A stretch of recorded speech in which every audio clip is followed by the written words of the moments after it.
Ce soir, par la grâce de Dieu, nous avons la joie d'accueillir Bruno Guillaume, un frère converti, passé d'un islam des origines, rigoriste, à la foi chrétienne, enraciné dans la tradition apostolique. Il est aujourd'hui auteur du livre Adieu Suleiman et anime la chaîne très suivie Nour al-Alam et parcourt la France, la Belgique, pour témoigner, former et transmettre. Il est aussi menacé en raison de sa conversion, mais continue à témoigner avec foi, intelligence et courage.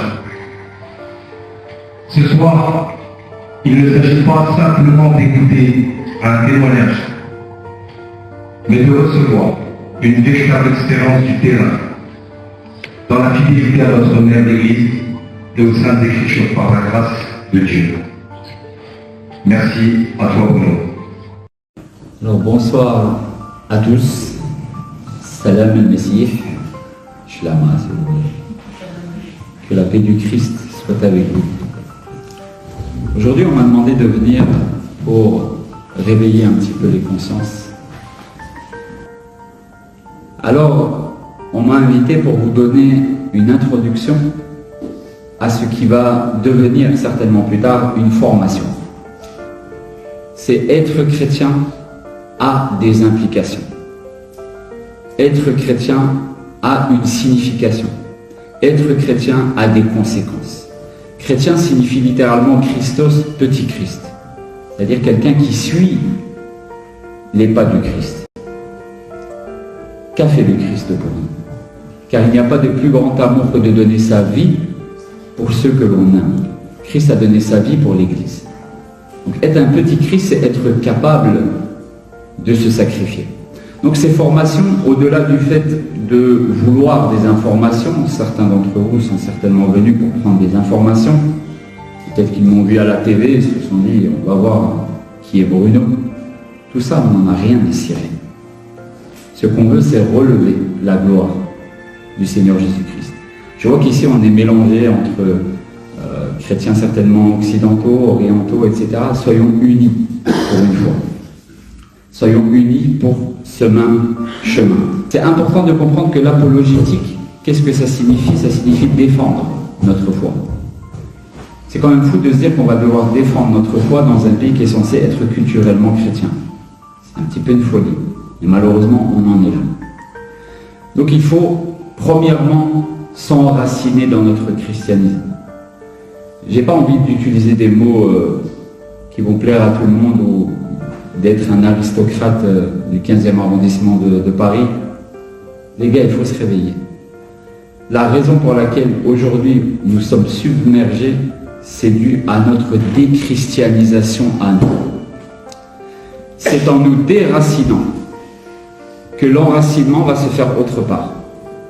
Mais c'est un ancien salafi qui vous parle. L'islam en tant que tel est problématique. L'islam en tant que tel est hostile. L'islam en tant que tel veut s'expandre. L'islam en tant que tel considère les juifs et les chrétiens comme les pires de la création. Mais nous, en tant que chrétiens, on se doit malgré tout de les aimer et de leur apporter l'évangile. La majorité d'entre vous, certains d'entre vous, sont issus d'églises apostoliques. J'ai l'impression que ce terme apostolique, c'est, on dirait, une lettre à la poste qu'on met pour envoyer à quelqu'un. Apostolique, c'est fort, c'est puissant. Une église apostolique, c'est une église qui a été fondée par des apôtres ou par des suiveurs, des disciples des apôtres. Vous imaginez la chance que vous avez. Un Arménien, la chance qu'il a d'être arménien. Les Chaldéens, etc., etc., toutes ces communautés qui ont été fondées directement par des disciples de Saint-Marc ou par des disciples de Saint-Barthélemy, etc., etc. Qu'est-ce qu'on fait de ces gens-là? Vous voyez, la majorité d'entre vous, on se soucie de la mémoire des parents, la mémoire des grands-parents, et la mémoire de ceux qui nous ont apporté l'évangile dans vos pays, dans nos pays, en tant que Français par exemple, ou même en tant que Belges. Qu'est-ce qu'on fait de cette mémoire-là? Est-ce que ces gens-là sont morts pour qu'aujourd'hui on soit là, on mange au bois, on va en discothèque et c'est bon, l'histoire elle est finie? On porte un petit pendentif chrétien, on fait un petit signe de croix une fois de temps en temps. Non les gars, être chrétien, c'est lourd, c'est très très très lourd.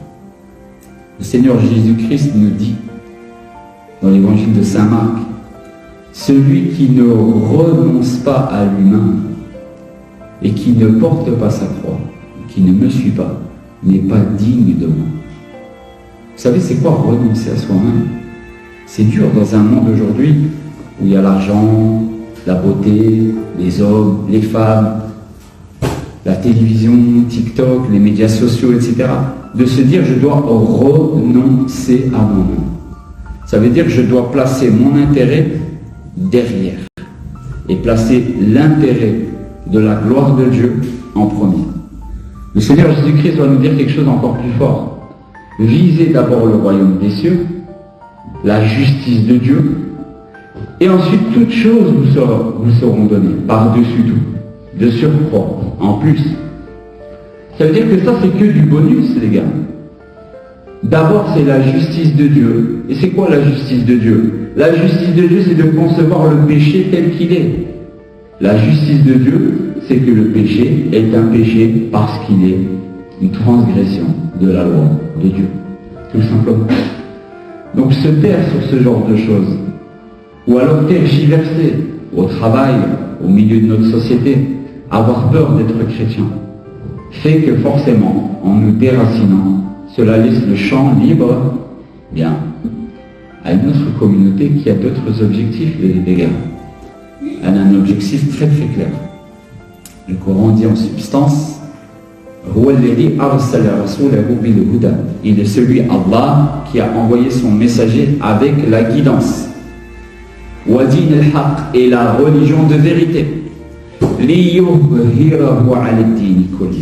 Afin qu'elle domine sur toute autre religion. Vous voyez dans la langue arabe le li.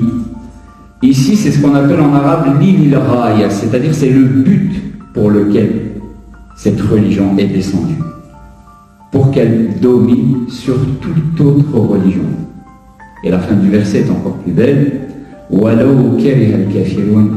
qu'importe le mépris qu'en est les mécréants. Donc c'est le but. J'aimerais bien vous dire non, c'est pas le but, vous savez, c'est bien, on est bien, tout va bien, au Maroc ils vivent bien l'islam. J'aimerais bien vous dire ça. Je serais le premier à le prôner, à le prêcher. Mais le but de l'islam est clair, net et précis. L'imam al-Bukhari et l'imam Muslim, dans un célèbre hadith qu'on appelle une narration chez les musulmans, nous rapportent ce récit. Écoutez-le bien, ouvrez vos oreilles, soyez conscients. Il m'a été ordonné, dira Mohammed, de combattre les gens. Pourquoi? Parce qu'ils nous ont combattus, c'est souvent ce que nous disent les musulmans. On ne fait que se défendre, finalement. Là oui, c'est ça. Ils ont conquis les pays chrétiens sur base d'une attaque du christianisme. C'est connu, c'est l'histoire. Leur histoire. Mais ce n'est pas l'histoire telle qu'elle est décrite dans les livres d'histoire. Il m'a été ordonné de combattre les gens hatta jusqu'à yashhadu an la ilaha illallah, jusqu'à ce qu'ils n'attestent qu'il n'y a de divinité qu'Allah, wa anni rasulullah, et que je suis le messager d'Allah. Donc le but pour lequel Mohammed fut envoyé, c'est pour combattre les gens an-nas jusqu'à ce qu'ils attestent de cette vérité. Et il continue. Il ne va pas s'arrêter en si bon chemin, comment? Si ils font cela,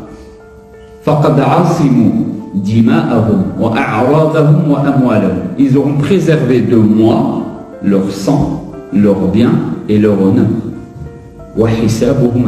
Et leur jugement appartiendra à Dieu. Vous voulez dire par là que s'ils ne le font pas, leur bien, leur sang et leur honneur sont halal, autorisés. Donc ça c'est important de prendre conscience que cette religion, dès sa fondation, a pour but de nous manger. Donc si nous, on n'est pas enracinés dans le christianisme, tout ce qui arrive là aujourd'hui, avant de pointer du doigt les politiques, avant de pointer du doigt l'islam, avant de pointer du doigt, c'est vous, c'est nous. On est loin. On ne sait pas défendre nos doctrines. On n'a aucune connaissance de ce qu'est véritablement notre Église catholique ou orthodoxe, qu'importe, on va mettre de côté ces petits discordes du 7, 8, 9, 11 et 12e siècle. La réalité, elle est là. La réalité, c'est que Jésus meurt à la croix, il ressuscite. Alléluia. Allahu Akbar pour certains. Il a fait cela, d'accord? Il envoie ses disciples, il envoie ses apôtres.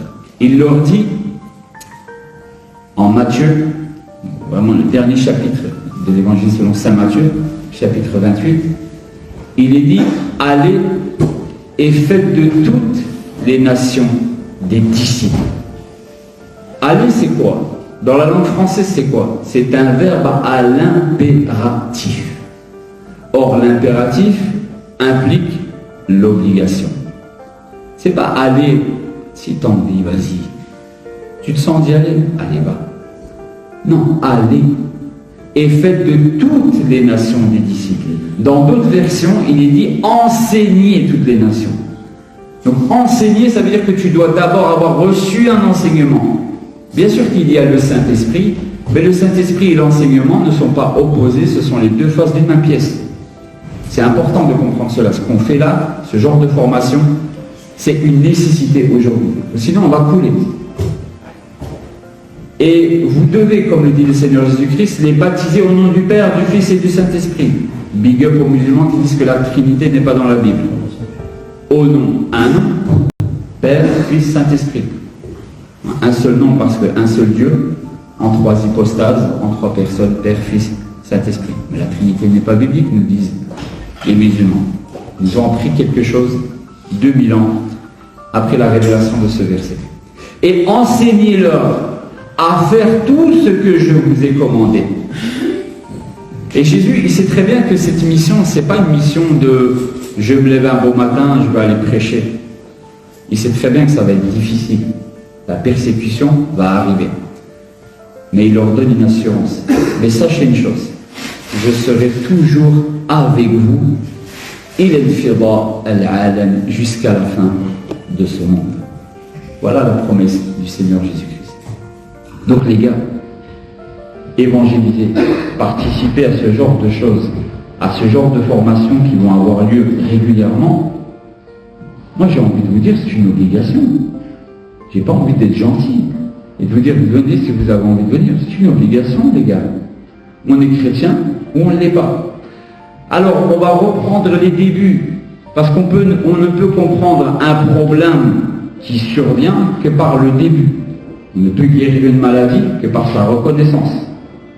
Il faut d'abord connaître le problème pour pouvoir anticiper les solutions. Les premiers chrétiens, les apôtres, comment est-ce qu'ils ont reçu cet enseignement du Christ? Ce que je viens de vous dire là, ces versets qui viennent d'être cités, comment est-ce qu'ils les ont reçus? Comment sont morts les apôtres? Moi, de ce que je sais, de ce que j'ai appris, de ce que j'ai lu, de ce que la tradition apostolique me rapporte, ils sont tous morts, quasiment tous décapités. Waouh! Ça veut dire qu'être chrétien, c'est pas facile du tout. Être chrétien, ça peut impliquer ce genre de sacrifice. Donc prenez conscience que premièrement, c'est une obligation, l'évangélisation est une obligation chrétienne, mais qu'elle aura des conséquences.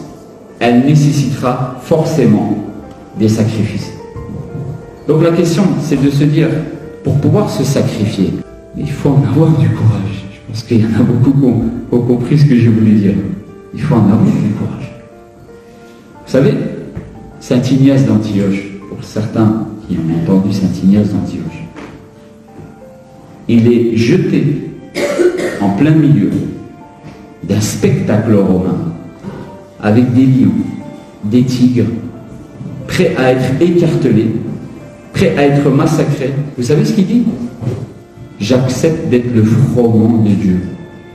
Il est envahi par une présence qui, je crois aujourd'hui, nous n'avons pas la conception qu'elle est en nous.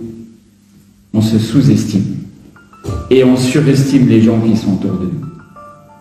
Les apôtres, par exemple, Saint Pierre finira, et j'ai l'habitude de le dire, finira par être crucifié à l'envers. Et moi, personnellement, si on veut me crucifier, ma dernière des demandes, ça serait d'être crucifié. Bah, coupe-moi la tête, quoi. Vas-y, coupe. Fais-le vite, fais-le bien, égorge-moi comme un mouton, quitte à mourir autant que ça aille vite. Saint-Pierre, non. Sa préoccupation, c'est vous pouvez me crucifier à l'envers. Parce que si vous me crucifiez à l'endroit, vous allez me crucifier comme le Seigneur. Vous voyez? Alors la question, elle est simple. On va aller droit au but. Comme le slogan de l'OM. Qui d'entre vous ici est capable de dire s'il faut le faire là, maintenant, tout de suite? Je le fais. C'est cru de parler comme ça. C'est difficile de parler ainsi. Mais en vérité, les apôtres ne réfléchissaient pas. Est-ce que vous avez la conception que les apôtres, c'était des gens qui n'avaient pas forcément de moyens? Peut-être qu'ils avaient des moyens, ils avaient des femmes, des enfants, ils avaient tout ce que nous, on peut avoir aujourd'hui en termes d'attache. Ils aimaient leur patrie, ils aimaient leur nation, etc. Il n'y a rien qui les a empêchés de se sacrifier pour que toi, mon ami, tu sois là aujourd'hui, tu te dises chrétien. Alors si tu veux que tes générations futures se disent chrétiens par ta cause, emprunte le chemin que eux ont emprunté. Alors j'ai pas dit qu'il faut aller se tuer sur une place publique, c'est pas ça que j'ai dit. Mais il faut ne pas avoir peur d'évangéliser, c'est important. Je demande à tous que je mourrai de grand cœur pour Dieu, à la seule condition que personne ne m'en empêche. Lui, son objectif, c'est même pas d'aller à 80, 100 ans. Lui dit, moi je suis là pour aller jusqu'au bout. Je sais que ça va me coûter la vie, mais je vais le faire. Et ces gens-là, ce sont ces gens-là qui ont pris directement leur enseignement des saints apôtres, qui eux ont pris leur enseignement du Seigneur Jésus-Christ. Donc prenez conscience qu'être chrétien, c'est une vie de sacrifice. C'est être capable de se sacrifier. Alors, se sacrifier, ça peut avoir beaucoup de sens. Tu as beaucoup d'argent, mon frère, sois capable de sacrifier cet argent pour le Seigneur. Tu as un talent, mets ton talent pour le Seigneur. Tu sais très très bien dessiner, mets ton talent de dessinateur pour la gloire du Seigneur. Et d'ailleurs, regardez ce que dit également saint Ignace d'Antioche, juste avant de mourir. Je vous dis un éternel adieu en Jésus-Christ notre Dieu. J'aimerais bien qu'on s'arrête sur cette citation. Le gars est en train de mourir, il va se faire bouffer par des lions. Il va en plein milieu de payer les armes, de l'Islam, hop, il va se faire bouffer. Lui, il dit quoi? Je vous dis un éternel adieu en Jésus-Christ notre Dieu. J'ai l'impression qu'il va aller boire sa petite tasse de café après. Et il y a une preuve aussi dans cela, que saint Ignace d'Antioche, qui est un père apostolique, c'est-à-dire qui a côtoyé Saint Pierre, considérait Jésus comme Dieu. Ah ben tiens, les musulmans nous disent que ça a été inventé au concile de Nicée au IVe siècle. Saint Ignace serait-il devenu fou? Non. Cette croyance existe depuis le début. Vous voyez, c'est important de connaître l'histoire de l'Église parce que ça va nous permettre de réfuter cette secte judéo-chrétienne, comme disait Saint Jean de Damas au 8e siècle, que représente l'islam. L'islam n'est qu'une hérésie. J'ai pas envie d'être gentil. On est entre nous, certes, mais j'assume mon propos. L'islam est une hérésie. Le Seigneur Jésus-Christ dit « Je suis le chemin, la vérité et la vie. Personne ne vient au Père si ce n'est par moi. » Saint Paul dira « Même si tu as un ange, si un ange descendait du ciel là maintenant, ce soi-disant Gabriel qui est venu dans cette grotte, qui a dit à Mohammed « Lis Mohammed » et qu'il apporte un autre évangile que celui que nous vous avons prêché. » C'est quoi l'évangile qui nous a été prêché? Jésus-Christ, mort, ressuscité et élevé à la droite de Dieu. Je vous pose la question. L'islam croit-il que Jésus est mort? Croit-il qu'il est ressuscité? Croit-il qu'il est élevé, je dis bien, à la droite de Dieu? Ils disent qu'il a été élevé au 2e ciel du paradis. Attention, il est au 2e. Il est au 2e étage, il a pris l'ascenseur quand même. Attention. Il est qu'au 2e. Donc ils n'ont ni la croyance qu'il est mort, ni qu'il est ressuscité, ni qu'il est élevé à la droite de Dieu, littéralement qu'il est revenu dans sa stature divine. C'est ce que ça signifie, être à la droite de Dieu. C'est d'ailleurs ce qui est dit en Jean 17, « Père, redonne-moi la gloire que j'avais auprès de toi avant la fondation du monde. » C'est ça, être à la droite de Dieu. C'est une expression qui montre qu'il revient dans sa gloire d'antan, en tant que Verbe incarné. Les musulmans ne croient pas en cela. Et Saint Paul dit, celui qui prêche un autre évangile, qui est cet évangile qu'on vient de résumer en 3 mots, mort, résurrection, élévation, qu'il soit quoi? Anathème. Vous savez c'est quoi un anathème? Dans les conciles, quand on disait anathème, c'est t'as même plus le droit à la parole. Ton avis est marginalisé. Tu sors de la bénédiction de Dieu, donc tu entres dans la malédiction. L'islam est fondé sur ces 3 principes, sur un faux évangile. Donc j'en ai que faire, on croit en Jésus, j'en ai que faire, on croit en Marie, j'en ai que faire de ça, tu es anathème. C'est important de s'affirmer comme tel. Les chrétiens avant n'avaient aucune difficulté à dire la vérité. Si vous aimez votre prochain, dites la vérité, car dire la vérité est l'un des niveaux les plus élevés d'amour que vous pouvez avoir vis-à-vis d'une personne. Vous aimez votre femme, vous aimez vos enfants, est-ce que vous mentez? Non. Alors bien sûr, il y a des manières, il y a des choses à dire, ne pas dire d'une certaine manière, etc. Mais dire la vérité à quelqu'un, c'est l'aimer. On va prendre une autre citation de Polycarpe, de Smyrne, qui est né à Éphèse. C'est bizarre parce que toutes ces villes, Éphèse, par exemple Antioche, etc., sont des villes de l'actuelle Turquie. J'aimerais bien moi dire aux Turcs, oh les gars, ne vivez pas que par l'Empire ottoman. Hein.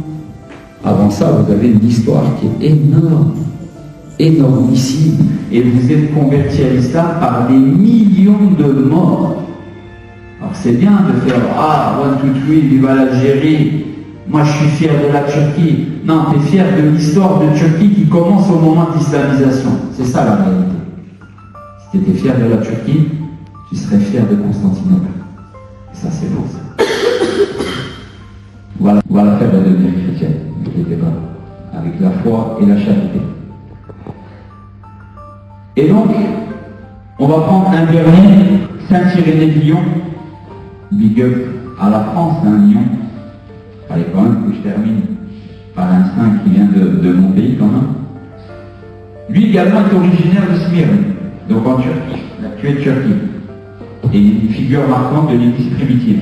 Il a pris sa science directement de Polycarpe, il a pris directement de Saint Jean et de Saint Pierre.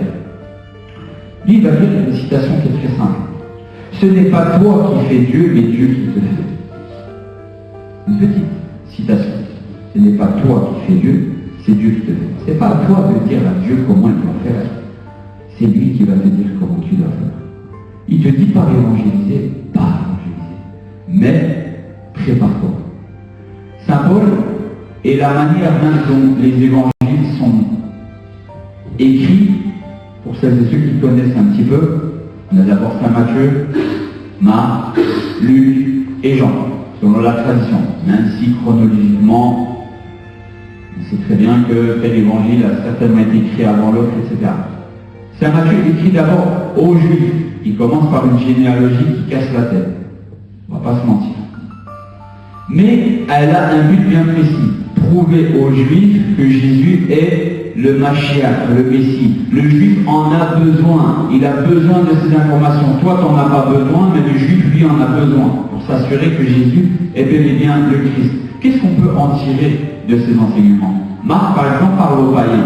Le païen n'est pas très instruit. Il n'a pas la connaissance d'Israël. Donc lui, tu vas lui faire un évangile tout court, tout bien, tout cool.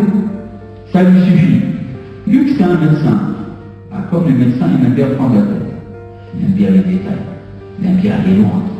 Et il le fait. Il vient avec une généalogie, et pour couronner le tout, avec une autre généalogie que celle de Matthieu. Lui, il prend carrément un point de départ différent. Et Jean, lui, il vient d'en haut vers le bas, carrément. Là où tous les autres évangiles partent du bas vers le haut, Jean de peu de fois jusqu'à mon Seigneur, mon Dieu, de saint Thomas, Jean lui rentre dans l'art direct. Au commencement était le Verbe était avec Dieu, le Verbe était Dieu, le Verbe était fait chair, il habitait parmi nous, etc. Donc qu'est-ce qu'on peut en tirer de ça? On peut en tirer que les évangiles n'ont pas été écrits comme ça, pour dire le. Il y a eu un ordre et un objectif bien précis. Tout cela se fait bien sûr par l'aide du Saint-Esprit, mais en synergie aussi avec l'être humain, de lui confier cette mission d'organiser les choses. Il faut se former. Saint Paul appelait ça se faire tout à tous. Vous voyez, un père, lorsqu'il veut parler à son enfant, il ne prend pas son enfant dans les bras, il le monte vers lui. Il descend et met son oreille et l'écoute attentivement. Et après, il reprend sa posture de base, de père, et il accomplit la volonté de son enfant. Mais c'est de cette manière qu'on doit concevoir l'évangélisation. On doit se mettre au niveau des gens. Or, aujourd'hui, les gars, aujourd'hui, c'est pas en stature de père qu'on doit se mettre, on est des gosses, les gars. On est des gosses. Les musulmans, ils nous malmenent sur nos textes.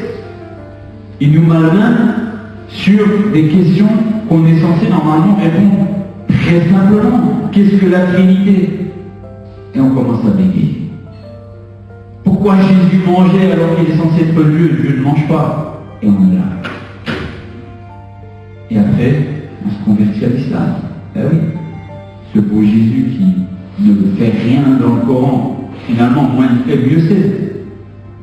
Ensuite, on nous pose des questions sur comment Dieu, le Créateur, peut-il s'incarner dans une créature, et on est là. Ah ouais, c'est logique. Les gars, les pères de l'Église, les conciles, ils nous ont expliqué ça depuis des siècles. Quand est-ce qu'on va ouvrir le livre? Quand est-ce qu'on va ouvrir? Philosophiquement, on ne va pas entrer dans la philosophie, de vous épargner Platon, etc. Mais il y a une grosse différence. Ce que vous considérez logique pour vous ne l'est pas pour d'autres. Ok? Tu vas aller près d'un alcoolique, lui dire que boire c'est pas bien, c'est logique. Et alors tu crois qu'il ne va pas aller boire sa bière ou sa vodka ou... Non. La logique est importante, mais une logique sans rhétorique est à sens unique. Il faut de la rhétorique. C'est quoi la rhétorique? C'est ta manière d'apporter cette logique, mais de toucher la sensibilité de la personne. Nous, on croit qu'il suffit de dire. Le musulman, lui, il n'a pas du tout la même logique que toi. Toi, tu viens, tu lui dis, il y a un Dieu en 3 personnes. Pour lui, il s'imagine 3 personnes. 3 hommes. Comment 3 hommes, il y a un homme? Il ne comprend rien à ce que tu dis. Et toi-même, je suis sûr que tu lui expliques. Tu ne comprends même pas ce que tu es en train de dire. Donc l'apologétique, c'est bien de défendre le christianisme. Mais à un moment donné, il faut être capable d'attaquer l'islam. Et quand je dis attaquer l'islam, c'est pas insulter, c'est pas stigmatiser, c'est pas faire de caricature, etc. On n'est pas dans ça, on n'est pas des gamins. C'est de dire, comme disait Saint Jean de Damas. Vous savez ce qu'il a fait Saint Jean de Damas dans une citation? Il y a ce que lui appelle un mahométan. Vous voyez déjà la virulence du terme. Non, adepte de... Non, moi, l'histoire de musulmans soumis à Dieu, j'en veux pas. T'es un mahométan. Il lui dit, assis-toi. Je te pose une question. Si tu me réponds, j'arrête. Ok, pose ta question. Prouve-moi la légitimité de l'islam, de ta religion. Prouve-moi, il dit pas l'islam, prouve-moi la légitimité de ton courant. Je vous assure que juste cette question, elle est déstabilisante pour un musulman. Prouve-moi la légitimité de l'islam. Oui, l'islam, c'est la 4e version Windows. Vous êtes la 3e, nous, on est la 4e. Moi aussi, j'ai envie d'en faire une 5e, faisons-la maintenant tout de suite alors. Ah non, non, non, parce que la 4e, c'est la dernière. Ben, mon gars, déjà la 3e, c'était la dernière. Donc c'est quoi ta légitimité? Tu veux hériter, tu veux être un fils qui hérite, ben prouve-moi, donne-moi tes papiers, montre-moi. On va à la commune ensemble, montre-moi que tu peux hériter. Posez la question à un musulman, la preuve que sa religion est légitime. La preuve qu'il fallait, après l'œuvre du Christ, quelqu'un. Je vous assure qu'il va bégayer. Alors, qu'est-ce qu'il va faire? Il va rentrer dans les écritures judéo-chrétiennes, dans le Nouveau Testament, Mohammed est le paraclet, Mohammed a été annoncé, etc. Et c'est là que l'apologétique, elle commence. Mais elle commence sur la base d'une attaque de base. Et dès que ces arguments vont tomber petit à petit, Mohammed n'est ni paraclet, Mohammed n'est pas annoncé dans la Torah, il n'est pas annoncé dans l'Évangile, je vous assure qu'il va trembler. Il va se rendre compte que sa religion n'a rien de légitime. Le Seigneur Jésus-Christ, quand il arrive dans un peuple qui attend, qui a des prophéties. Il est d'accord. Qu'est-ce qu'il fait? Il se balade comme ça, il fait ses petits miracles à gauche à droite. Il accomplit. Il accomplit. Et il ira même plus loin, il dira, croyez pas que je sois venu abolir la loi des prophètes. Vous avez cru ça? C'est pas ça. Je suis venu accomplir. Donc Jésus-Christ, il accomplit. Il accomplit constamment les Écritures. Donc si Mohammed est légitime, il se doit d'accomplir les Écritures. Mais déjà, pour accomplir les Écritures, il faut savoir les citer, il ne les cite pas. Le Coran ne cite quasiment rien. Donc, à part citer des versets et des paroles qui n'existent nulle part, il ne fait rien du tout. Donc, avant de se concentrer sur qu'est-ce que l'islam, le christianisme, il faut défendre par défendre, il faut poser cette question que posait Saint Jean de Damas. Donc, il faut être capable d'aller jusqu'au sacrifice de soi-même. En Marc chapitre 8, verset 34, il est dit, ayant appelé la foule avec ses disciples, donc Jésus, il leur dit, quiconque veut venir après moi, vous voulez suivre Jésus? Je vous pose une question et je veux une réponse. J'ai une réponse de quasiment tout le monde, de tout le monde. Vous voulez suivre Jésus? D'accord. On va vous donner une autre réponse. Quiconque veut venir après moi, Seigneur, chacun le dit dans son cœur, Seigneur, je veux venir après toi. Donc Mohammed, s'il est notre Jésus, devrait s'inclure aussi dedans. Qu'il se renonce à l'humain. Ça veut dire commencer par ça. Il faut méditer la parole de Dieu. Qu'il se renonce à l'humain. Ah oui, mais moi il me faut telle somme d'argent. Ah oui, mais moi il me faut tel critère. Moi je ne vois que par ce monde. Mon gars, tu n'es pas en train de renoncer à toi-même, tu es en train d'affirmer le contraire de quelqu'un qui est censé suivre le Christ. Qu'est-ce qu'il doit faire après? Et qu'il prenne sa croix. C'est quoi la croix? C'est lourd. Qu'il prenne ses responsabilités. Qu'il aille jusqu'au bout. Il va souffrir.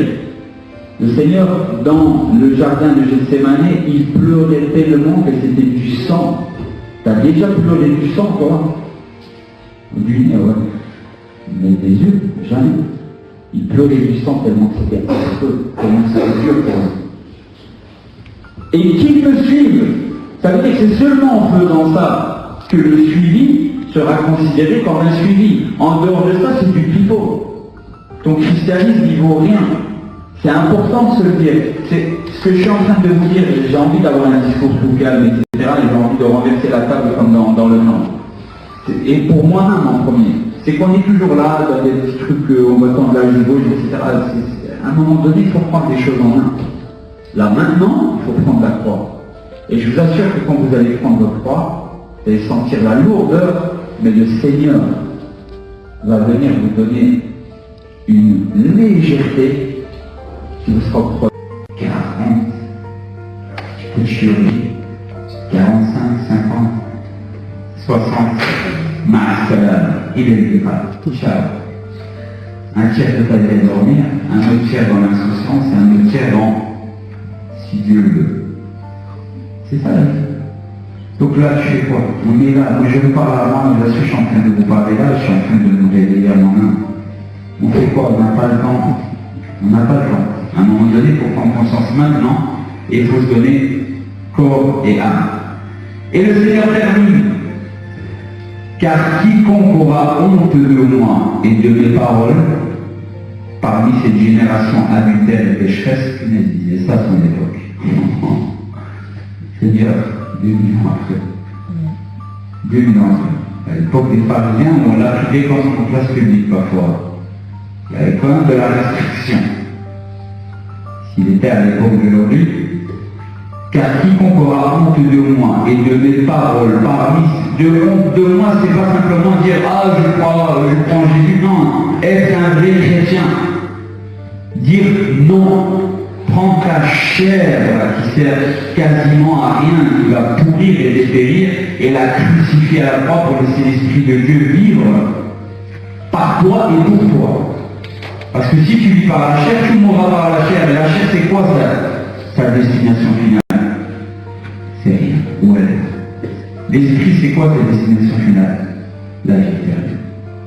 Donc choisis par quoi tu veux vivre, et tu auras bien de cause en fonction de cela. Quiconque aura honte de moi et de mes paroles parmi cette génération du crème pécheresse, le Fils de l'homme, le Christ, aura honte de lui. Tu t'imagines?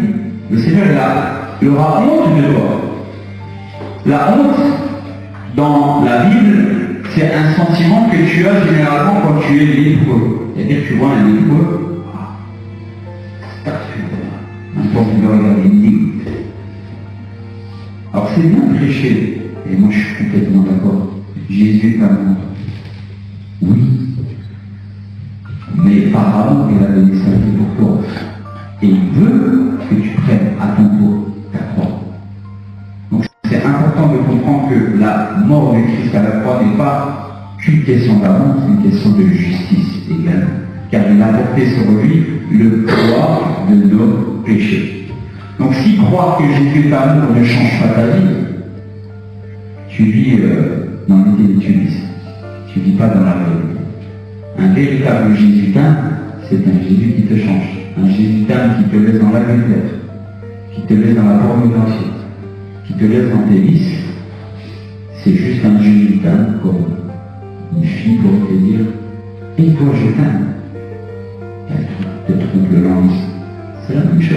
Tu te mens à toi-même, tout simplement. Donc, c'est cela être chrétien.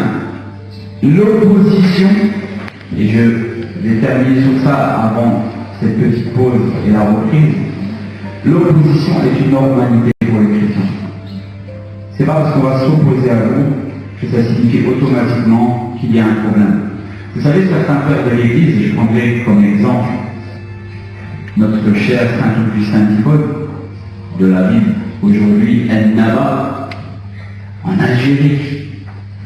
Pour être fluide, vivre à l'Algérie, c'est très bien aussi de leur faire comprendre qu'ils étaient profondément chrétiens. Avant l'islamisation de Uqba ibn Nafi', compagnon de Mohammed qui a massacré selon les livres d'histoire plus d'1,5 million de personnes pour convertir ce qu'on appelle aujourd'hui l'Algérie à l'islam, et qui sont fiers de ça. Très grave, mais bon, apparemment ils sont fiers. Eh bien, Saint Augustin d'Hippone disait, je me pose la question, et il me disait vraiment ça. Est-ce que si opposition il n'y a pas, je suis en relation avec celui qui y est? Nous voulons dire par là que si j'ai pas d'opposition, c'est qu'il y a un problème. Si tout va bien, c'est qu'il y a un problème. Et nous, on a une anecdote. Quand je dis nous, c'est les supporters de l'OM. On a vraiment une anecdote. Et quand tout va bien, c'est qu'il y a un problème. Quand on gagne trop de matchs, il y a un embrouille quelque part. Il y a un qui se roche. Parce qu'on est tellement habitué à avoir le haut et le bas, c'est quand c'est trop haut, on se dit, tiens, à mon avis, il y a un petit problème. Eh bien, un chrétien, il est supporter de l'homme. Un chrétien, si il ne se passe rien, si il n'a pas d'opposition, Saint Augustin, lui, s'interrogeait. Mais vraiment, quand il le lit dans ses confessions, il le dit presque comme un questionnement qu'il a dans sa chambre, dans le noir, où il dit « Punaise, ça fait 3 semaines qu'il m'arrive rien, c'est pas normal. » Il le dit vraiment comme un enfant, limite, c'est pas normal. Et nous, on fuit l'opposition. Et on est content. Ouais, j'ai pas fait ça. Moi, je veux dire quelque chose. Il y a un verset, moi, qui m'a toujours fait peur dans la vie.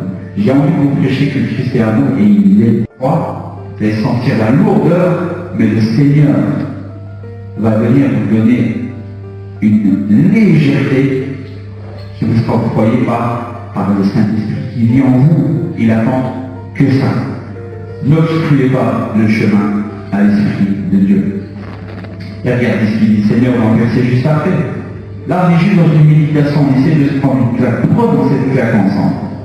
Car quiconque voudra sauver sa vie, la perdra. Wow.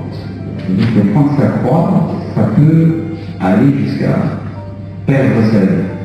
Et quiconque perdra sa propre vie pour l'amour de moi et de l'évangile, la sauvera. C'est-à-dire que tu dois être capable d'aller jusqu'au bout. Et le Seigneur argumente, vous voyez la rhétorique, les gars, pas juste de la logique. Parce que la logique, c'est de dire, ben oui, si tu meurs pour le Christ qui te donne la vie éternelle, bah tu meurs en vérité, après tu es dans sa présence. C'est la logique, mais ça ne parle pas à tout le monde. Le Seigneur est bien avec une rhétorique. Car que profitera-t-il à un homme s'il gagne tout le monde entier? Les hommes, les femmes, l'argent, la luxure, et qu'il perd son âme. En quoi ça va lui être profitable? Qu'est-ce que tu vas gagner? Je vais vous prendre un exemple. Là, on va rentrer dans le vif du sujet. Mon père. Mon père, il meurt à 51 ans. Vous savez, ceux qui ont déjà lu le livre, etc., vous avez qu'il y a les éditions et tout, acheter le livre. Ça serait une bonne chose aussi. Il a 51 ans. Il est bodybuilder, il prend soin de sa santé comme jamais. Il est bodybuilder professionnel dans son enfance. Masha'Allah alayhi, comme on dit. Masha'Allah. Jamais malade. Alors, Thomas, jamais malade. Il est jamais malade. Il a un cancer du cerveau. Il meurt. Il est oublié. La réalité, elle est là. Moi, quand j'étais en Arabie Saoudite, j'ai à un moment donné fréquenté un prince saoudien. Il s'appelle Sheikh. Quand je vous dis, il est blindé. C'est pas il a 300 000 euros, 400 000 euros, 1 million. Non. Blindé, c'est que je crois que même lui, il a fait. Il a même plus de 4 ans. Il est très jeune, très beau, il a 3 femmes. Je ne sais pas pourquoi il a pas construit à 4, il a tenu une trinité de femmes. Il a peut-être déjà une chrétienne en lui.